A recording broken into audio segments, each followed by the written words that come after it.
تشکر که برای خانه از ما قرض میگیرید. ما تنها 5% میگیریم. این بهترین چیزی است که شما پیدا کرده میتوانید. فقط اینجا امضا گذارید و ما کار شما رو حل میکنیم.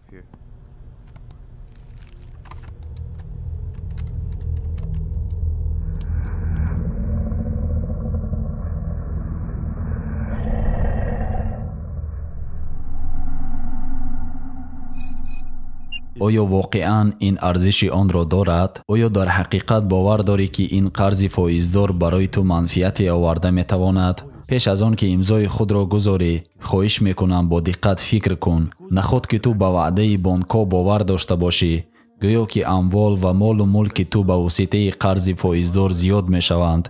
آیا تو خبر نداری که الله به طور واضح در قرآن تو را آگاهی می دهد که او همه برکت ریبا را نابود می سازد و برکت خیرات را افزونی می دهد؟ تو از الله دیده به بانک زیادتر باوری داری؟ بانکی که به همه مردم با فریبگری خود معلوم است، تو به آن از الله دیده زیادتر باوری داری؟ اللهی که صاحب همه گنجهای آسمان ها و زمین است. شک نیست که اگر تو اموال خود را به الله امانت می گذاشتی، تو آن را صدقه کرده خرج می کردی و آن را به واسطه ریبا نابود نمی ساختی. شاید که تو به واسطه این قرض فایزدار ثبات را به دست آوردن می خواهی. شاید که تو می خواهی فرزندانت در امن باشند، برایشان استقامتگاه یا خانه بخری به واسطه پولهای فایزدار. نخود که تو با حضور ششته می توانی دیده دانسته که الله سبحانه و تعالی و رسولش جنگ اعلان کردند به آن نفرانی که از ریبا استفاده می برند.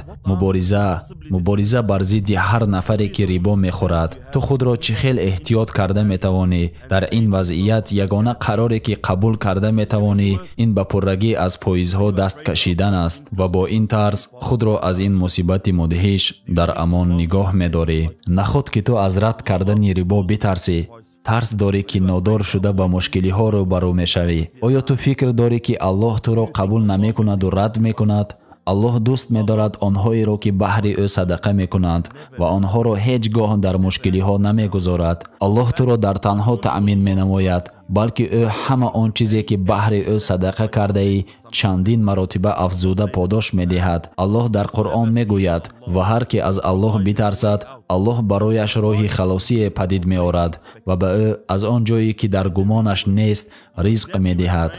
آیا این ارزش آن را دارد؟ تو با جان و دل نوشاکی های سپرتی و گوشت خوک را رد می کنی، زیرا که آنها همه حرام هستند، ولی با رغبت تمام حیات خود درآمد فایزدار استعمال می نمایی که از آن دو حرام نامبرده دیده ضرر زیادتر دارند. آیا تو نمیدانی یکی از سبب‌های اساسی آن که الله به دعاهای تو جواب نمیگوید همان درآمد فایزدار حرام است که تو استعمال میکنی؟ آیا تو واقعاً آماده توکل کردن به آن چیزی هستی که الله میتواند با سبب آن از تو روی گرداند؟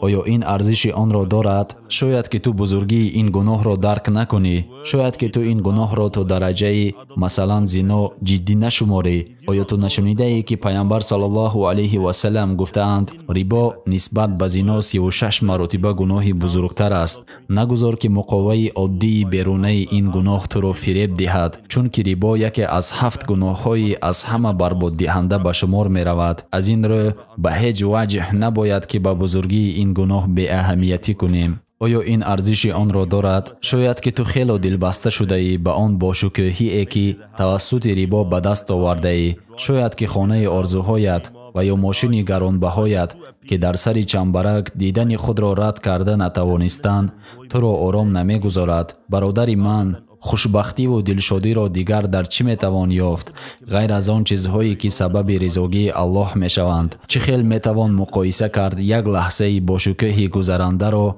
با رضایت ابدی و به آخر الله؟ برادر من، خواهر من، نگذار که شیطان تو را به وعده های خالی خود فریب دهد. درآمدی به دست آورده از ریبا تو را به حیات پر از مشکلی و عذاب می آورد، نوابسته از آن که چند لحظه حسی با حضوری تو را بیدار می سازد. دست بکش از هر چیزی که به ریبا تعلق دارد و به الله بازگرد. الله همیشه تو را برای قبول کردن آماده است.